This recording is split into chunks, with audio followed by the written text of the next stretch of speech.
全球线上爱健康的伙伴们，大家早上好。我是美凤，我坐标在新加坡，也是土生土长的新加坡人。目前是爱健康的创业家，首次在线上和大家见面。非常感谢系统给予我这个机会，成为大家今天早上的主持人。在还没有介绍今早的课题和讲师之前呢，我先自我介绍。过去十几年里呢，我在跨国公司担任猎人头顾问，主要是负责亚太区的人才招聘。那是一份非常节奏非常快，然后要求很高、压力很大的一份工作。我一直呢都处在一个备战的状态。每天都接触人事的变动，也目睹了很多无形职场的压力等等。有时候呢会快到让我窒息，无法适应。久而久之呢，我的心里呢就建起了一道墙，让自己变得非常冷漠啊，然后疏离，只求效率，不谈情感。我的心和那个精神呢变得非常的不健康，身体呢也开始出现问题。我多年以来呢都饱受这个偏头痛的困扰。每天呢有时候呢会吃上大概8粒到10粒那个班纳度。双手呢会时不时会发抖。焦虑症呢症状呢会毫无症状的，就是爆发。我已经知道我的身体已经不再听我的使唤了，我必须要做出改变。否则的话，我可能会像我前同事一样，因为工作呢心脏病爆发而离世，留下年幼的孩子。我内心呢其实深处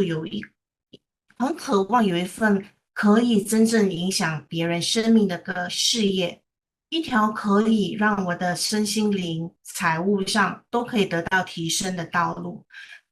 当然也希望最终能帮助我的家庭受益。就在这个时候呢，爱健康出现在我的生命里，我真的觉得自己是一个很幸运，然后也很被祝福的。在爱健康这个平台呢，我看到了希望。我也知道爱健康的产品非常厉害，也非常先进，能够帮助很多人恢复健康，而我也是受益者。当然，在这里也能赚到钱。嗯，但是呢，真正打动我的并不是这一些，而是这里的教育系统。一个可以一代又一代传承的一个复制的系统。最重要的是这套系统不一完整啊，它可以落地在新加坡、马来西亚，甚至任何一个国家。只要做适合的这个语言的转换呢，就可以复制了。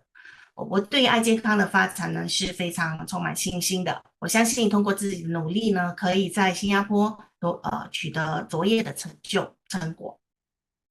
那今天早上的课程呢，主题是推崇与邀约。当我们完成了名单的建立呢，然后了解对方的需求了之后呢，接下来的问题就是我们要如何推动下一步认识爱健康的商机。今天的主题呢是推崇与邀约，就是教会我们如何正确的推崇，如何借用资源啊，带动系统啊，才可以帮助我们的事业更顺畅。而针对今天的课题呢，我们特别邀请了一位我非常敬佩又漂亮的讲师。他不一是我的导师，而是我在爱健康事业里的教练。在加入爱健康之前呢，他经营大3家美容院，并在原本的前平台呢做到高阶领导，长达12年之久。当他接触和认真考察爱健康之后呢，他做出了一个非常果断且大胆的决定，放下他之前经营的美容院，然后退出前平台，全心投入爱健康。短短1年呢，他就冲上了千人大将军的高度。在我眼里呢，他就像一只狼啊，他一旦锁定目标，就会全力冲刺，绝不停步，没有任何东西能阻挡他的脚步。而同时呢，他也是一位非常有耐心、肯付出、肯带团队的一个领导者，总是愿意多走一步，真正做到以心待人的一位领导。所以呢，今天邀请他来讲这堂课，绝对是适合不过了。所以呢，现在事不宜迟，让我们用大家的小手来一波520鲜花掀起来，热烈欢迎我们今早的讲师林明轩。好的，谢谢我们最棒的主持人美凤。好的，那么美凤，你可以稍微在后台休息一下。好，好的，各位巴米爱燕之歌的伙伴们，大家早上好，同学们大家早上好，领袖们大家早上好。那么今天我也非常开心，可以跟大家在这里学习这一堂课推崇与邀约。那么大家稍等一下，我先把我的课件先分享出来先。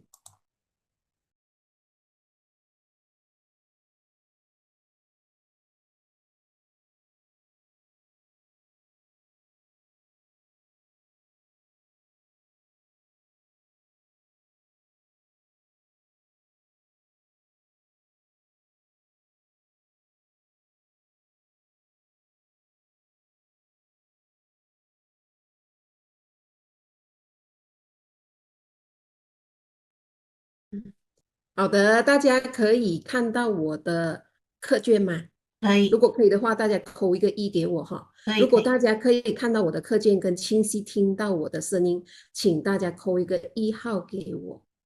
好的，谢谢大家。那么我们今天就来开始。那首先我在这里呢，我要非常的感恩系统。感恩呢，系统给我这么一个机会，我要非常感恩系统打造了这么一个愿意长期付出、愿意教人、愿意陪伴的这个学习的系统，让我们可以每一个伙伴都可以在这里不断的成长，而不是一个人的摸索。那么再来呢，我也要很感恩我的引路人，就是我们马来西亚的妙国老师跟 Wendy 老师。如果当初没有他们的出现，我今天也不会在这里。所以很多时候呢，我们一个人能够走多远，真的不是靠自己多厉害，而是靠有没有人在关键的时候愿意拉我们一把。所以今天把520线上来送给我的引路人。那么在讲推崇与邀约之前其实我昨天做了很多的准备，我一直重新再回顾他们当时是怎么样去推崇和邀约我进来爱健康平台，而有了今天的我。那么今天伙伴们，你们也来想象一下，你们是怎么样被邀约进来这个平台的？其实当年呢，他们2位呢，第一次来找我的时候呢，他们也是带着产品来找我。那我第一个反应就是，是不是又想多卖我一个产品？但其实呢，我也是在准备这一堂课的时候，我在认真的思考呢。其实他们已经把我的需求通过我们的 Shaggy 老师的口中去了解我，然后他们在精心的怎么样去布局这个推崇的方面，然后再进行邀约 ABC 和我们的晨曦老师跟菲菲老师在线上做了一连串的跟我沟通的这一件的事情，我今天真正的才能够拿到这一个荣耀，就是带着伙伴建立这个趋势，在这个平台里面完成了这个千人大将军的这个使命。所以说真的呢，其实我现在回想起来呢，当时呢2位老师呢，他们真的不是在做推销员，他们真的是摸了我的需求过后呢，完全的站在我的角度来去为我思考，其实我能够在爱健康怎么样去改变我的记忆。这点是我真的昨天又再一次的去理清了过后，我感受很强烈。而且呢，通过他们的这一个推崇，他们推崇的系统给我，他们并没有把他们自己神化，然后让我在系统里面自己去观摩、去看、自己去感受，系统可以带给我和我想带进来的伙伴们的那一个的陪伴、帮助和支持，这个是非常打动我的一个点。那么后来他们又推荐了晨曦跟菲菲老师给我，他们告诉我这两位老师呢之前做的行业是和我一样的，就是在做这个服装业，所以当时我觉得他们跟我很靠近哈，所以让我来去认识他们。在线上聊天的那1个小时多里面，其实讲真的，我并没有去听懂他们在说什么，但是一个感觉就是两位老师让我觉得他们很值得认识，那一种靠谱，那一种真实。哦，所以呢，今天呢，我们要来讲这一堂课的时候呢，我要来讲这一堂课，要让大家一起学习到这一堂课，它不是在教你们怎么样推销哦，推崇不是把人讲到心动，而是你在帮人怎么样安心的做一个判断。所以这个就是我们今天要讲的这一堂课。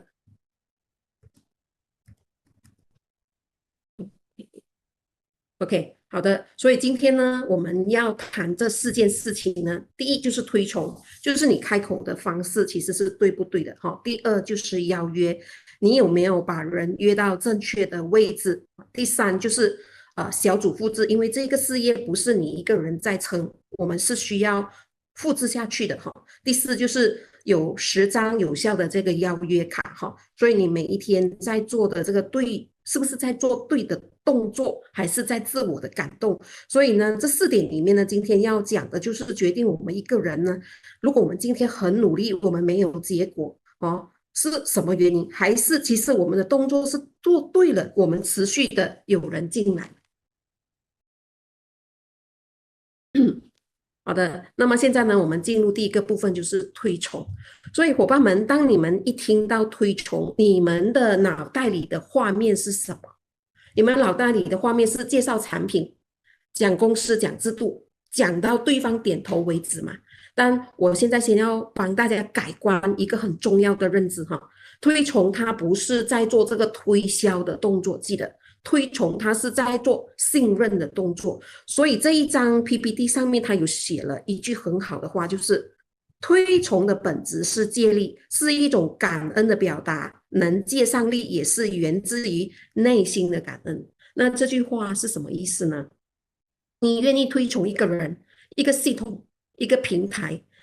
真的那个前提呢，是你真的认可的，你真的有受过帮助的，你真的是心里面的去感激的，而不是你只是想因为推崇而推崇，你只是想只是想去成交而已。所以这种发射出来的这种磁场，它是不一样的哦。你的起心动念是给人是有感觉的，所以不要只是在乎你当下你有没有成交，因为这个是一个复制的事业，我们的心态、我们的行动会决定所有的一切。所以呢，推崇的含义，那真正有力量的推崇呢，它不是外在的一种动作，它更是来自于一个人我们内在的一个状态。所以推崇它指的是呢，我们很认同一个人的思想、品格、能力、成就，我们才能够很隆重的介绍给人。这个就是我们发自内心的去欣赏和尊重。而这些不是技巧啊，它是一种思维，就好像我很认同系统，我很认同我的领袖，我很认同晨曦老师、菲菲老师等等。所以推崇呢，它是一种向内的自我修行，就是因为我很认同，我发自内心的感恩，所以我不断的去跟我身边的朋友分享这一些就是一种内心的起心动念。是一种无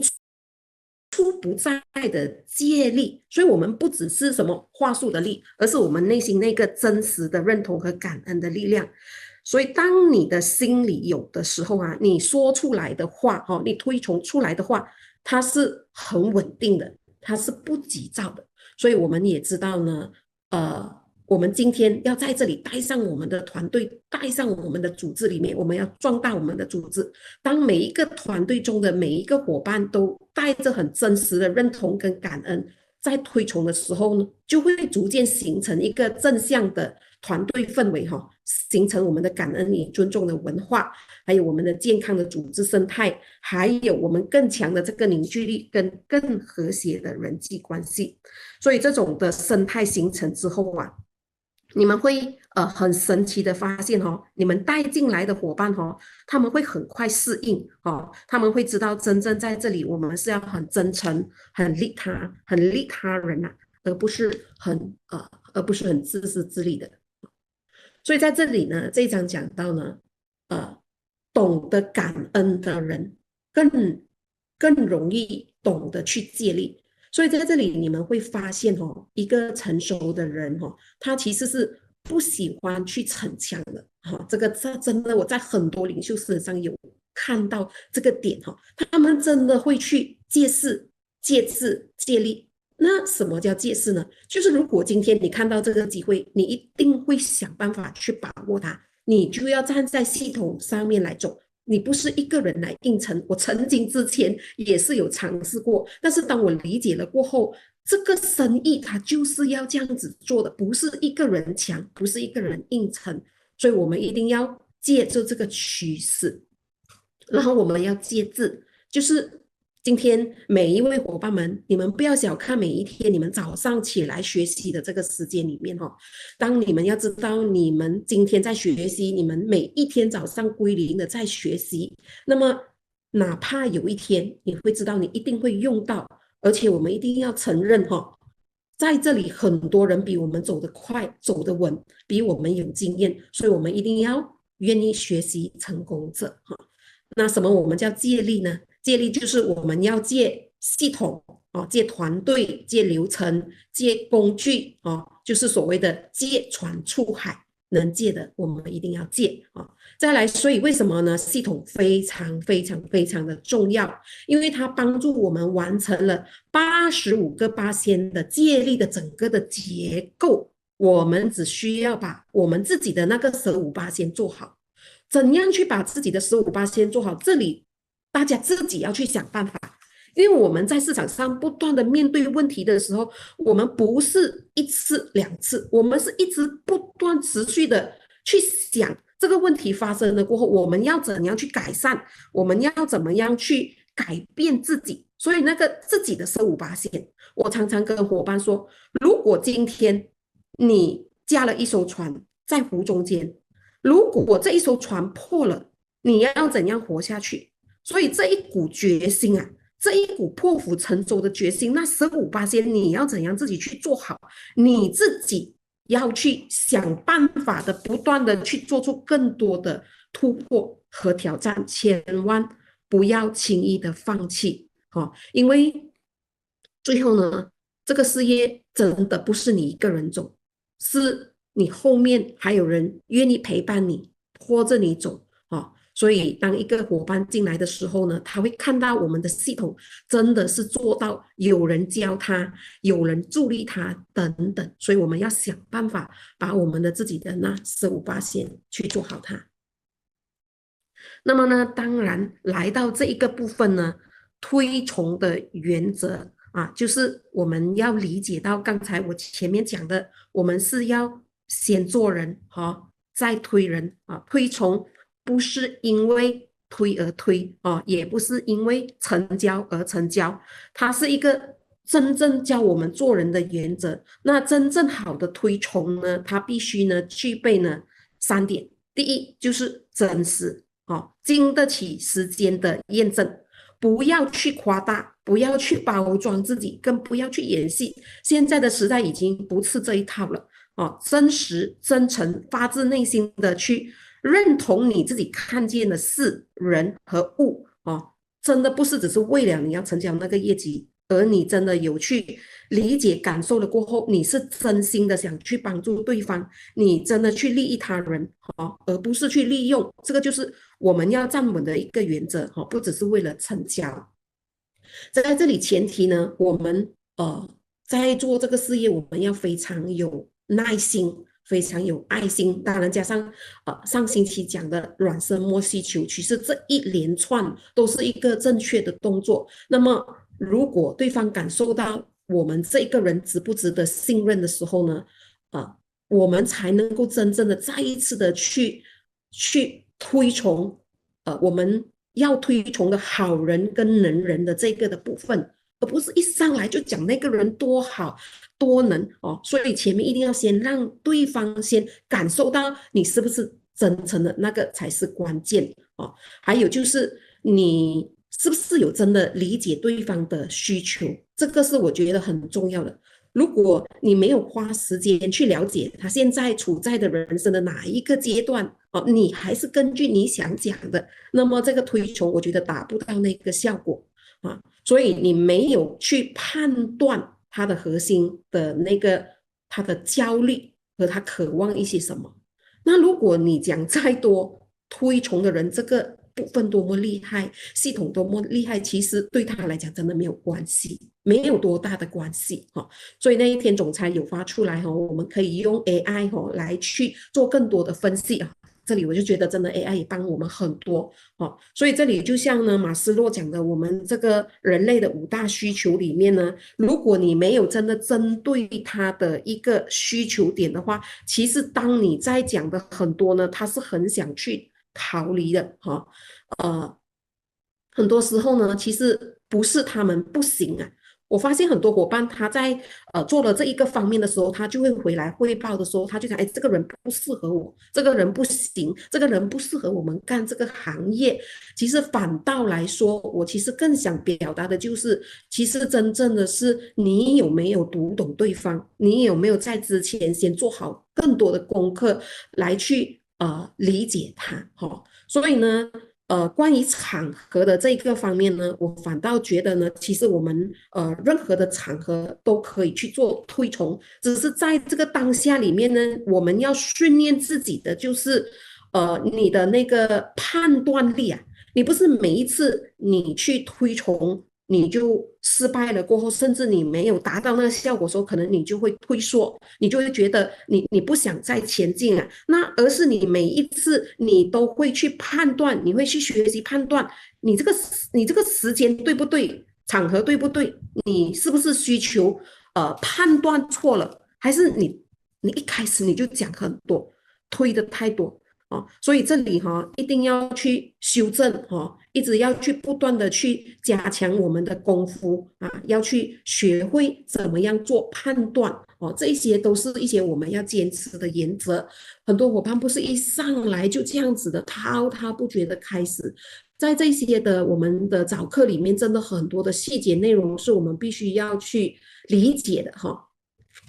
再来这里呢，有教会我们的这个六大的要素。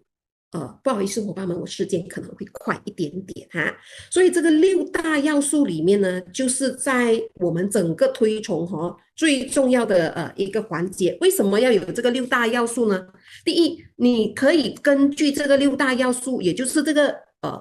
推崇的这个方式啦，这个公式啦哈。如果你没有开始练习的时候，你没有跟着这个结构的话，你可能很容易你就会什么乱夸，讲太多，讲不到重点，所以很多时候你会变成一个推销。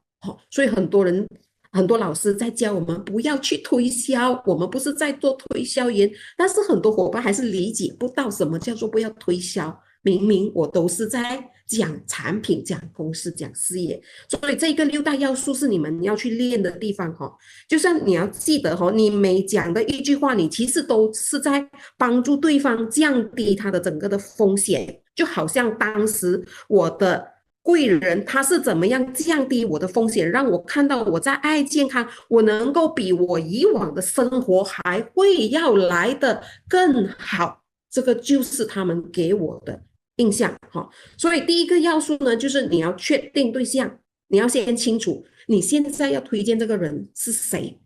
他是什么人，这里要非常的具体哈。因为人他只会相信一个很清楚的对象，不是你大概那个人好像是。这些话术全部都不要，一定要知道这里右边有做了一个示范给你们看。然后第二点呢，就是你和他的关系，你要让对方知道哦，你不是在乱介绍的哦，你跟他是什么关系？你们认识多久？哦，你们一起共事，如果你们没有共事，你是怎么样去认识他的？所以这一步呢，你是在告诉对方这一个人的人品哈、哦，你愿意让他来去了解，不管是他的人品还是他的倍数等等哈、哦。第三个要素呢，就是他的整个的专业的权威，在这里哈，因为是这个举例是华医生，所以他有这个专业的权威，这个不是夸张，这个是事实，是真实的，他的学历、他的经历、他的成就。还有他的行业背景，如果当然你的推崇不是医生，那么你也是要讲出他的真实的一个背景、他的经历等等哈。所以其实这一段呢，是在帮助对方建立呢这个人他是值得你去听的理由的哈。所以第四个要素就是他带给你的真实的帮助与感受啊，这里你不要讲到很厉害，你是要讲哦，他是怎么样的去真实的影响你，或者是你的家人哈、哦，因为人有时候他会很不相信我们的履历表。履历表你要写的多厉害都可以，但人很容易相信什么？你的亲身的经历，所以为什么你的真实、你的真诚很重要哈？然后第五的话呢，它能解决你的什么的问题啊？在这里你要把焦点放回给对方，他可以怎样可以怎样帮到你？你介绍这个人可以怎样帮到他解决什么问题？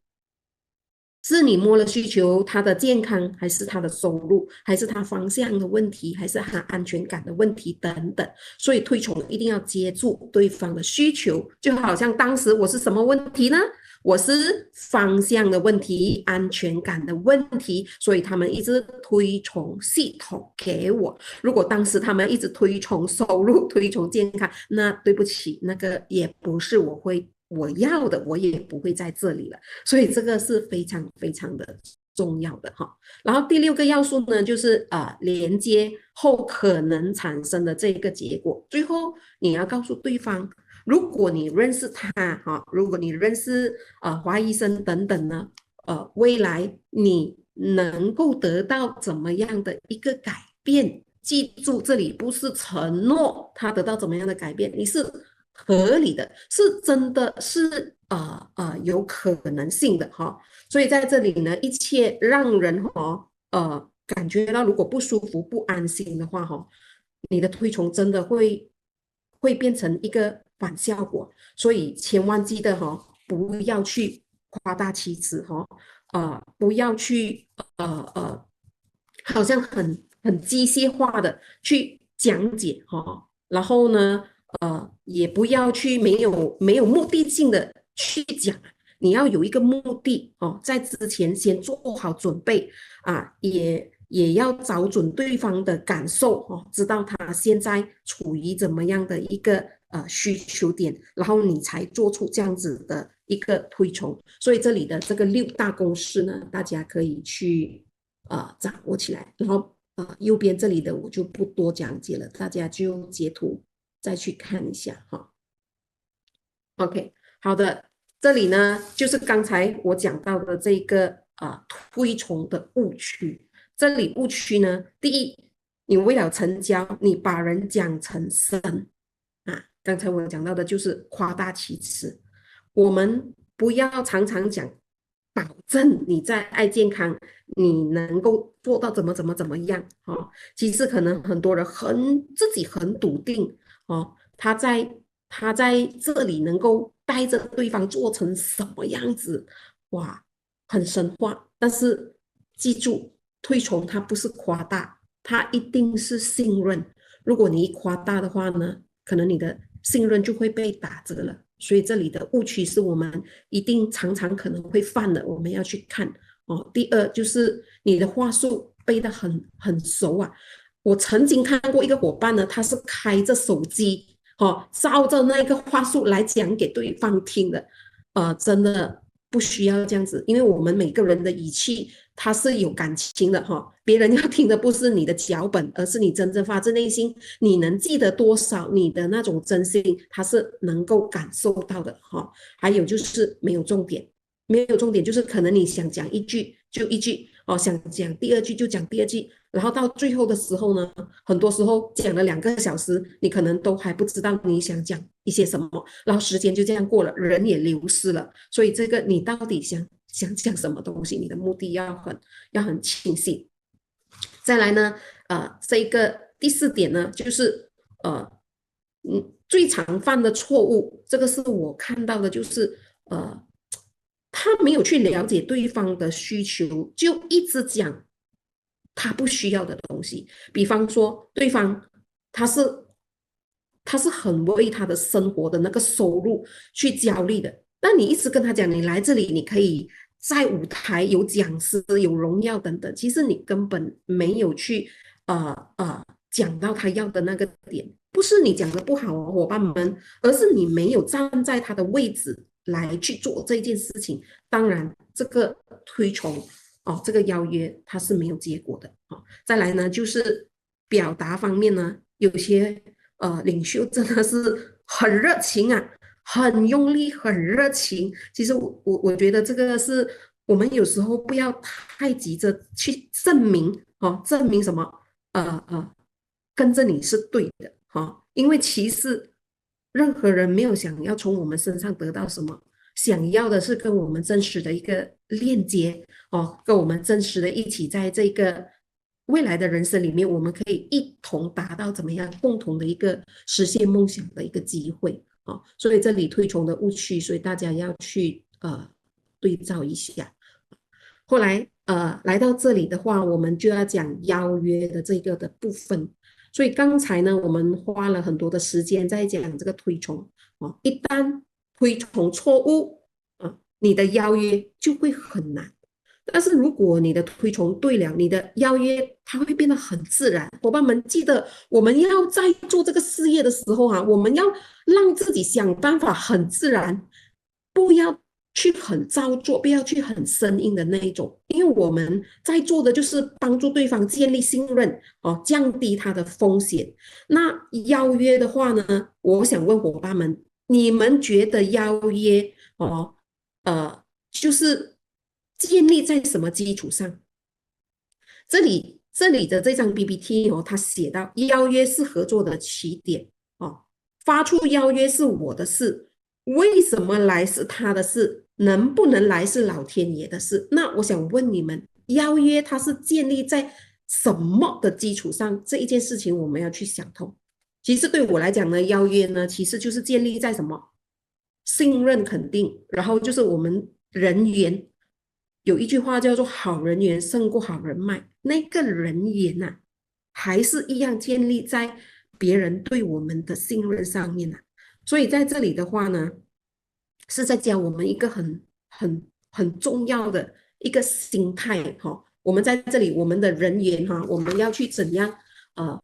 把我们的这个人缘做好，在我们进行邀约的时候是我们的责任不是对方主动来找我们我们是很清楚的、很温和的、很尊重的去把这个事情传递给他。那他要不要来是他的选择不要当他不来的时候，我们就会在内耗。其实不是你讲的不好，也不是这个人不行，只是现阶段需求不同，时机不同。所以呢，他要不要来，你要让他自己去选择最后的结果你不必去强求他你只要负责把门打开，走得进走不进，什么时候走，绝对是他的自由所以邀约我们不是去逼人家，我们不是去求别人，我们不是去说服他而是我们要在对的这个信任的基础上给他一个理性、安全、有选择权的机会，把这个选择权的机会交给他。那么呢，在这里我也想讲一下呢，伙伴们，你们一定要去建立一个，就是说每一次都有下一次的机会，不要因此而觉得他不来，老天爷的事情就觉得先冷冻他先。不，我们在每一次的谈话当中，我们要学会建立一个印象，好，让人对你有印象，然后建立还有下一次见面的一个机会。这个后面我们再来讲。所以呢，在这里呢，发出一个邀约，邀约就是发出一个邀请，等他来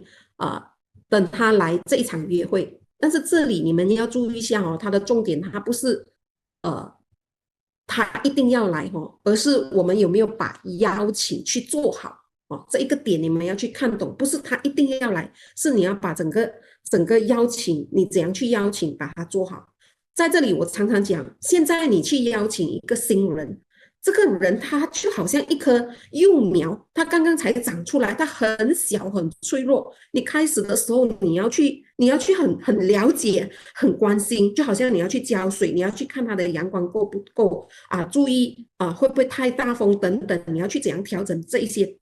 土壤。所以在每一次的邀约你都要去检查你对这个树苗你有没有怎样去 take care， 你有没有怎样去照顾它所以系统呢在这里呢有讲到说呢，就是站在他的角度站在他的角度去分享有没有真正的理解他这个节奏不能够太快，不要让自己有压力，一次不行，两次不行这个就是还是在练我们的功夫。然后在这里呢，一定要去善推崇确需求。意思就是说，如果在你开口邀约之前，你要先确认这两件事情就是你有没有对这个人产生了解过后，那这个人呢有没有对你产生一个基本的一个信任他知不知道你现在在做一些什么如果这两件事情他没有搞懂的话呢，你要去邀约，你会变成很吃力所以你的整个状态上，你不要紧张，也不要讨好，也不要急于的去成交，而是你真的你要很有能量，有热情你要抱住这件事情，你是很有自信的，你要有分寸的所以最后这一句话呢，解决相信的问题就自然带着这种气场，自信会自然流露，不用刻意去求因为邀约它不是技巧，它是一个修炼，不是一次性的成功，是一种长期你要建立的一个功夫来的。而我们也不是一直把人拉进来，我们是要慢慢的陪着他走。所以当你愿意站在对方的角度去思考的时候，你愿意一次一次的，不只是去做复盘，你是一直的不断的去调整你自己的时候你要想办法怎样去影响对方，你要想办法怎样给对方留下一个好的印象，你甚至会要去想办法怎样创造更多的需求给对方的时候，其实你会发现你的邀约它是越来越自然的那个拒绝其实它会越来越少的。然后你会发现那个关系它会越来越稳定所以呢，这个就是我们要练的这个邀约的这个功夫一直不断的去练习，不断的去练习。然后呢，把人约出来是其他步骤的前提所以这一页呢，就是让我们清楚一件事情，就是把人约出来是一切后续步骤的前提。今天你人见不到，你制度讲不到，你系统进不了，你合作谈不上。所以呢，在这个把人约出来的这个事情前面我所讲到的，我们要怎样一次又一次加强我们的功夫一次又一次的把那种细节判断力把它练起来，然后不断的去做一个复盘所以在这里呢，那邀约我们基本有分为两种，一就是生活化的邀约跟这个专业化的邀约。那个生活化的邀约的真正的目的不是我们马上去成交也不是我们马上的要去合作。对我来讲，这个生活化的邀约是你要怎样去你要怎样去邀约你要给一个可以让他出来的这个理由而这个理由它不是你一直讲来听这个事业哦，来听我们爱健康啊，能够怎么样，而是你的情绪你的情绪的理由啊。比方说，在这个邀约的关键点哈，我们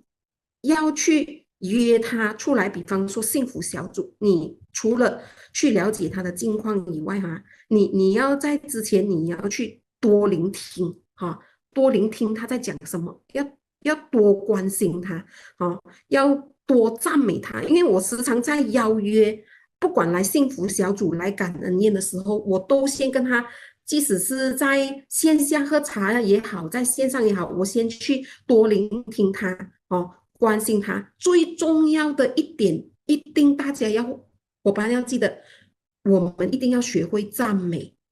一定要学会赞美，不要一直就是告诉人家啊，我都跟你讲，你现在这么辛苦啊，你为什么不要来听？你来听了，一定会对你有转机的，千万不要这样子。不管他今天怎么样与否，我们要去赞美他，多关心他，然后有机会，我们就要跟他讲，来我们的幸福小组这个幸福小组人不多，很轻松，很舒服，我们大家一起来放松一下啊。我们的字眼很重要，因为每一个字眼都是有带着能量的，而不是那种有一点强硬、强势、强求的那种就比方说感恩宴今天你要怎样邀约他来感恩宴，给他有那种很温暖的感觉但是不要给他硬要求他来，然后你要告诉他你有没有时间，有没有空。如果你真的安排不到，没有关系，我们下个月还是有的。你要给他去选择让他很舒服的情况下所以这里呢就是一个生活化的邀约。所以在这生活化的邀约，切记不要太过的生硬再来呢，第二个就是专业化的邀约这个专业化的邀约呢，我们如果还没有不知道他的需求的话呢，而且还是第一次跟他接触到的话，你就不能够在这个专业化的邀约你就要进去前面的这个生活化的邀约。因为你还没有达到这一个点，你就要去专业化的邀约，这个是会影响的所以我们的这一个专业化的邀约呢，我们一定要去满足了前面在生活化的邀约所要做到的那个的动机就是他愿意出来，他已经大致上知道你是谁，然后你也知道他的需求，然后你们也不是第一次接触，你就可以展开你的专业化的邀约。那这个专业化邀约的动机呢，就是让他们看清楚这个机会所以通常这个专业化的邀约呢，我会用这个5页纸启动。首先我会用一些灵魂拷问因为我已经跟他有了这样子的一个接触，了解他的需求的时候呢，我在用这个灵魂拷问的里面，那灵魂拷问里面我们也要很有技巧、很有智慧的去知道他是想要转型还是找副业还是想要怎么样才可以很慎重的去帮到这个人。记得不要太过复杂复杂的事情全部交给系统我们要做这一连串的事情，我们只是要让他做一个选择，我们要明确我们要做的那个15%的事情是什么所以这里呢，也核心的技能是什么呢？真正厉害的一个邀约呢，我们要看起来是很自然的，但是很自然的背后呢，它是有一套功夫所以这个五个步骤呢，就是我们邀约的整个的基本功所以这里大家就是之前我们前面一直有提到的，就是提前暖身，找到需求给机会不求人专业的邀约大词大概念，然后干净利落3分钟。这里讲到的就是这个大词大概念的意思呢，就是说不要讲太多细节，邀约的时候不要讲说我跟你讲一下我们的制度，我们的奖金是怎样的赚钱，我跟你讲一下那个细节是怎么样，不要这里的大词大概念，意思是说你要讲的就是整个我们的价值，我们的方向是在哪里哈不要太过啰嗦哈。然后第四就是快节奏，快节奏的意思就是说你不要把这个时间拉到很长，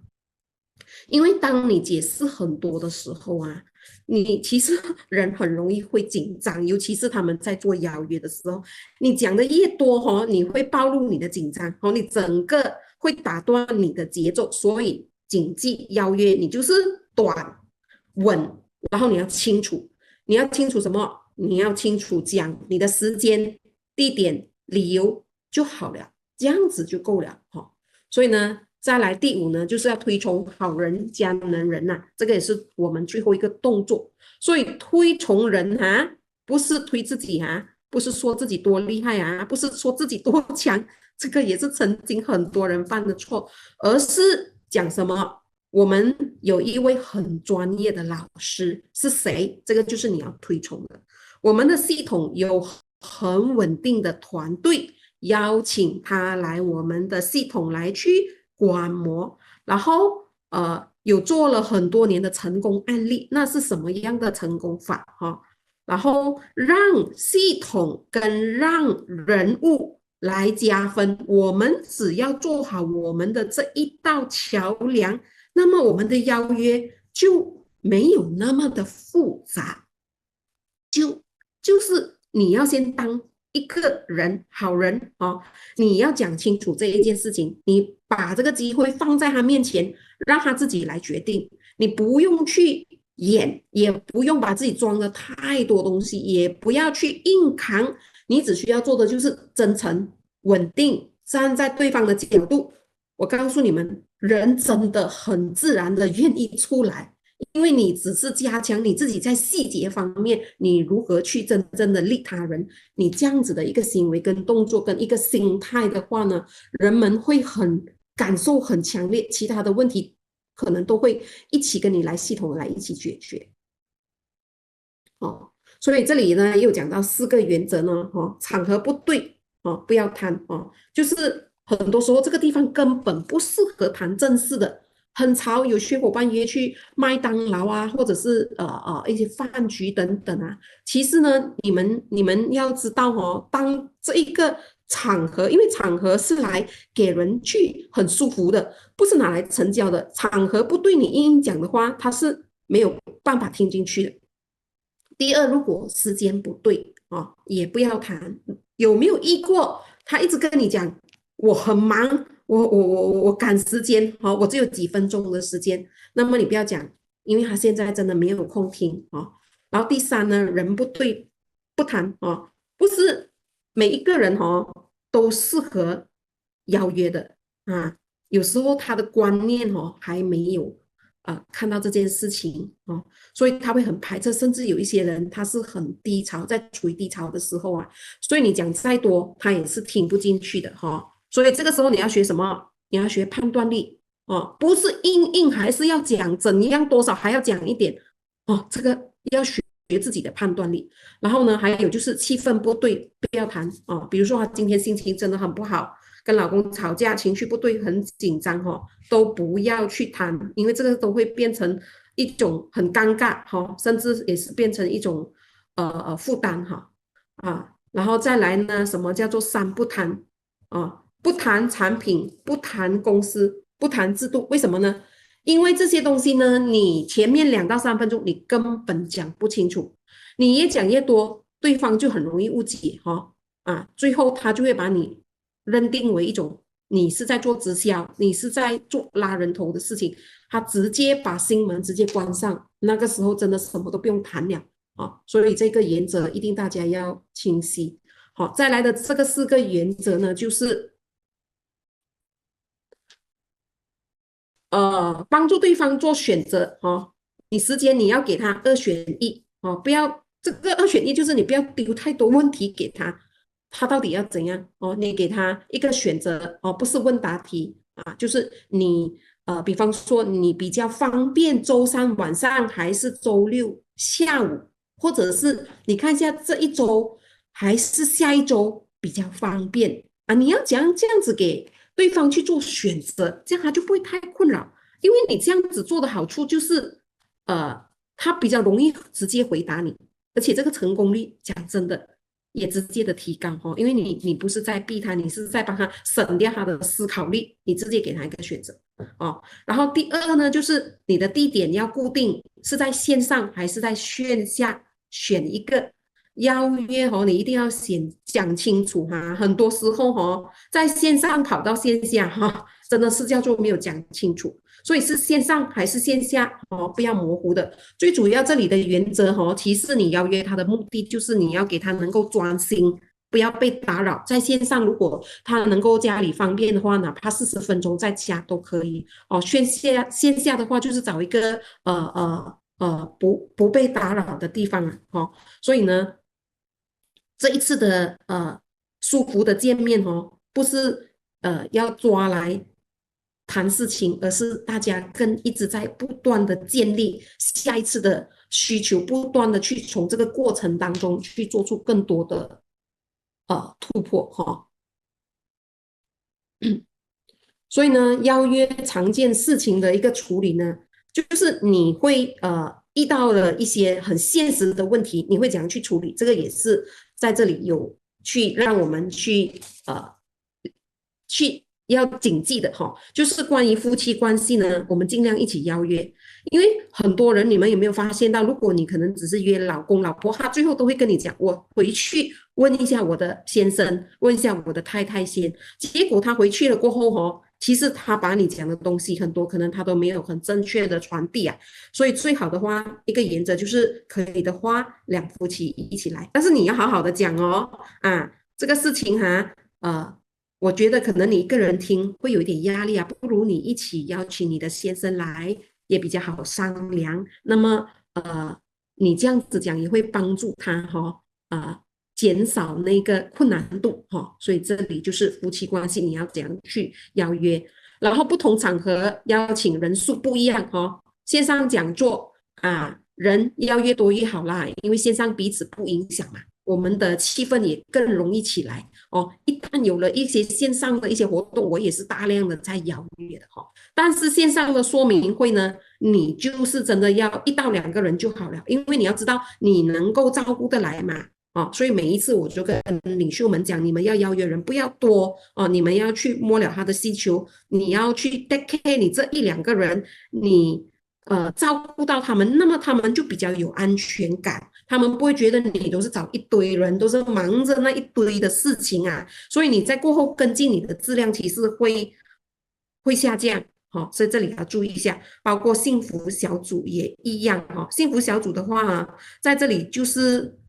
最好是找同类型的、同阶级的比较就是认同水平还是比较接近的不然呢，他们会有很多的那一些混乱所以在这里的话，我们也是要注意一下。在这里呢，邀约的比例3.1是正常的很多新人他会很受挫这么我邀约的人那1、2个都不来，但是你们要谨记这个就是我们行业平均的就是3.1，意思就是说你邀请3个人来1个人是很正常的，所以今天你要邀请多人来，你要去做出更多的邀约你要知道3:1的，所以这个是一个统计的规律啦。所以你要做的就是高度的去精准的去邀约，不要一直去怀疑自己。然后邀约呢，一定要提前3到7天做好原因很简单，如果对方没有准备，行程排满心态没有进入状态的话那么他就没有办法会因为你的这种突发性的邀约而出席，所以这里都是会一直常见的临时才来邀约等等，或者是想要邀2个人，但是真的才打电话给3个人，这个的那个比例也没有在这一边，所以这一些都是一些的细节我们要去理解的再来邀不出来的原因呢，这里有1、2、3、4、5、6、7、8、9点，我快速的带过第一，不要太在乎结果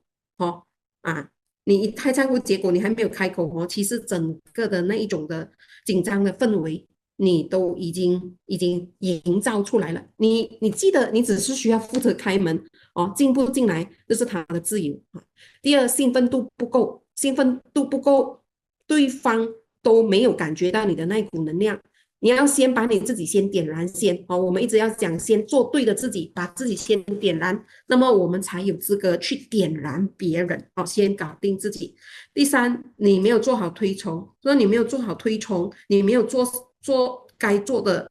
讲的事情流程啊，所以对方其实是他没有听到什么的价值啊，哦，所以呢，你要先吸引，让你去吸引他哦，先吸引哦，那么对方就会把这个事情才会对这件事情产生一个兴趣哈、哦。第四就是把邀约当成通知哈、哦，今天才通知他明天有感恩宴，有幸福小组，这个不行，这个你一定要提前哦，因为你这个提前的动作，你给他感觉你是为他量身定做的哦，不是通知他而已哈。再来就是你只有约没有邀，约就是你让他知道，哎，时间哈，星期六时间地点，但是你的邀这里的邀什么呢？就是你的情绪价值啊，你有没有给他创造情绪价值，还是你有没有给他创造一个期待？期待他想要来的那个期待，然后你才约他，你给他情绪，你给他价值了过后，你才给他时间跟地点哦。所以那个邀约很重要哦，不是因为邀约而邀约。再来就是你没有确认再确认，就是你讲完了就算了。你没有再温馨的提醒，我每一次都有温馨的提醒，哎，明天你还记得吗？所以你有没有做确认的再确认？还是我已经讲了哦，来不来就是你的事情哦。所以这里有很多的方面是我们要去内化的，要去理解的哈、哦。还有就是技巧不成熟哦，技巧不成熟就是你练功夫练的太少啊，你真的就是话术罢了，全部都是话术，然后观念的错误就是你一直在推销他哦，你就是以为他拒绝你，你就失败了，他不来你就已经否定所有的一切了。所以就是你要知道，邀约是提供机会，不是你一直去索取那个认同啊，哦。所以呢，这9点里面呢，就是告诉我们，当你想把人带进来的时候啊，你真心的为他开一条路，你会发现啊，人他不是给你说服来的，他是被你吸引来的。哦，所以在这里呢，拒绝的应对呢，就是领袖的一个心态的定位哈。这里刚才我们前面也有讲的，就是我们怎样去应对，不是你每一次在约他的时候啊，你会你会怎样让这个人他还是有一个印象哦，对你就是说他的心还是有念着你的啊，还是有想着可能我们下一次还有机会的哈、哦。如果对方他说很忙，我每次讲对方很忙，那你们想一下，有没有人可能真的忙到一个月他没有半个小时时间吃饭吗？其实是没有可能的。所以我们要想，他忙这件事情哦，他是因为他现在哦，他觉得你跟他讲这件事情哦是不重要哦，是不重要，所以他会一直跟你讲他很忙。所以你要问你自己，你有没有想办法让他知道哦，你能够怎样解决他忙的这件事情的本身？因为在这里太多的伙伴，他很忙哦，我放他一边先，他很忙哦，他不得空哦，哎呀，他这样忙，他应该不适合做我们爱健康这个事业，哎呀，他很忙啊，我完全看不到他有什么心态在爱健康。伙伴们，如果我们重复的一直给自己这样子的答案，其实我们真的很难去邀约到人，所以这个你要去回头，你要去想哦，一个人不可能忙到这么多时间，而你本身你输出的价值，你怎样给他看到？你可以重新给回他时间哦，你可以让他在爱健康能够借力哦，你可以让他看到他其实不是在自己一个人去扛啊，所以本身你就是解决他这个忙的问题了的。所以在这里呢，我们一定要做好跟进哦，跟进是很舒服的，是没有压力的哦，不要觉得哎你忙什么？哇，你忙到什么都不用做了咯，怎么样？哇，那些话啊，有时候就是不小心就会讲出来的，哈、就会跟他讲了出来过后，你想要再收回啊，有时候真的是没有那么容易，因为别人对你的那个的印象很重要。所以在这一连串前面我讲了，我们是不是在练嘴巴？不是，我们是在练我们的脑袋，我们的做人，我们的人言，我们的怎样去判断他为什么忙，他在怕什么，他哪一点卡住他，你现在应该给他什么价值？这个就是我们要去应对的点哦，要一直不断的去摸索哦，要去看到更多的细节。所以在这里呢，小组复制里面呢，我就直接跳来这一章哦。所以在前面讲了这么多呢，其实刻意练习是非常的重要的哈。如果你没有刻意去练习的话哈，你会没有办法看懂很多事情的真相哈。所以呢，呃，大多数的伙伴呢，他没有办法做好这个推崇和邀约。其实真的不是他不厉害，是真的他不会讲，他一紧张他就乱讲，他就没有办法去做暖身，他没有办法去切需求，他直接就跳到去讲公司，讲很多，然后讲到最后，他的语气是没有自信的，他觉得反倒被人家推崇。反倒被人家去邀约回去其他的平台，所以这个模拟里面呢，最主要就是我们把这个错误呢，全部一次过在这个模拟里面，我们先犯错，犯完它先，哦，我们今天要练习的就是要站在对方的角度去感受。你如果在这个模拟里面，你自己有当过 B，你当过 C，你就知道哪一句话是令你很舒服的，哪一句话是哇很像推销，哪一句话是好像会考啊。所以我们叫做这个是我们一定要身为领袖要必备的一个能力，也是要去刻意练习的哈、哦。刻意让我们真正的能力可以比较的稳定，而不是偶尔成功一下。我偶尔哇，我抓到这个大咖，我偶尔我邀约到他，但是进来又做不久。所以哈，在这里的练习就是大家换哦，换谁来当 B，谁来当 C，换场合，换对象啊，谁都能够讲的越来越自然，越来越清楚，越来越有力量哦。所以模拟很重要，是把你的运气哦变成你的实力，不要在这里啊培养。几个人会讲，我们是真的在爱健康，我们要做复制的动作，是要打造一个人人都会邀约的一个团队。好，再来后面最后这一边呢，有效的邀约10张卡片哈、哦，这10张卡片呢，我只可以说我们的系统真的是很棒、很棒、很棒啊！哈、哦，所以这里的话，你看哈，我等一下会一张一张过给你们，你们自己去拍下来哈、哦。这10张卡片里面呢，有几张呢？它是比较生活化的邀约哦，就是有第三章是这个哈、哦，邀请到线上的 ABC 哈、哦，这些你们可以去读一下哈、哦。还有就是第4章哈、哦，第4章就是邀请到感恩晚宴的宴会，还有就是这个第7章邀请到生命故事或者是领袖访谈哈、哦，还有这个第8章邀请到线上的沙龙活动哈、哦。这4章里面呢，我自己每一章我都去深读了，它就是比较生活化的邀约，就是你先去做人哦，再谈事，你先给对方一个安全感，你再给他机会。所以你这里你可以按照这里的方式，你以这里来做一个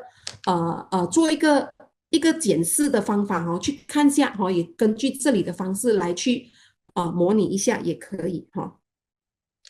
那么呢，这里我也看到有一些比较专业化的邀约呢，就是它的价值给它比较清晰，目标给它比较明确的啦，哦，啊，这里我看到有第1章，哦，邀请到产品的事业说明会，哦，产品事业说明会跟第二章邀请到这个事业的说明会，还有这个第六章邀请到教练组的1314还有第10章邀请到我们的巴米爱的这个的 B 训这里的话我看到的就是比较专业化的邀约，它就是谈机会谈系统谈结果谈复制所以再来，我看到的第5章跟第9章呢，这2个我们可以做更多的补充因为第5章跟第9章是关于讲这个小白课堂新人训练等等，还有我们的这个至尊版的 BIP 的深入所以这一些大家都可以去练习因为邀约我们刚才前面一直在强调的，不是成交是为了帮助对方走向更好的选择。所以今天呢，这10张卡其实我看了全部，它其实只是在讲一件事情，就是教你怎样去判断，怎样去看人，怎样去练你的技巧。因为有的人他是需要你理解的有的人是需要你鼓励的，有的人是需要你去带路的，然后有的人是需要你去点醒的。所以每一场生活化的邀约，你是陪伴一个人每一场专业化的邀约，你是在成就一个人不是每一个人今天都会答应我们要来跟我们走在一起，但是你要知道，你让人舒服、被尊重、被理解，他至少不会关上他的这一扇心门所以我们在这里要做的不是一次性的成交，我们是在做一段关系。更重要的，我们是在做一个转折点，一条怎样可以改变你命运的路。所以这个邀约的核心的关键，我总结就是，我们一定要站在他的角度去利他，你是为他好，而不是为你自己急。因为只有你为他好，你能走得更久如果你为你自己很急，你走得可以很快，但是你走得不远。所以这10张卡片，等下大家过后细细去品尝所以到最后今天的时间也刚好把这堂课讲完。然后呢，今天我想在最后再讲的就是，不管今天怎么样，我们真的是把系统的课吃透掌握，然后我们去分享、去推崇、去邀约。我们记得每一次我们面对困难的时候，都有一个选择的权利。你要选择怎么样去打败每一次失败的这个结果，你要去领悟，你要去看懂，因为你要知道，你去选择你自己去真心的面对你自己，甚至你真正的去改变你自己的时候，不但你会赢，你带来后面的人也都一定的会赢，因为任何的事情不能够成功，并没有人阻止我们，而唯一阻止我们的就是我们自己而已。所以大家一定要好好把握这一个马年带给我们的机会，掌握前面所有一连串520的方法，然后好好的去把这个推崇跟邀约做好。最后我也祝福大家马年马到成功事业奔腾，团队壮大，人生升级。好，谢谢大家，我的分享就到这里，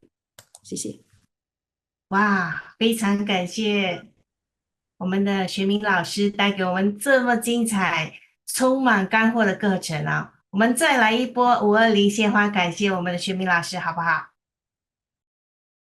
好，今天的分享呢，让我们更清楚的了解推崇与邀约的真正的意义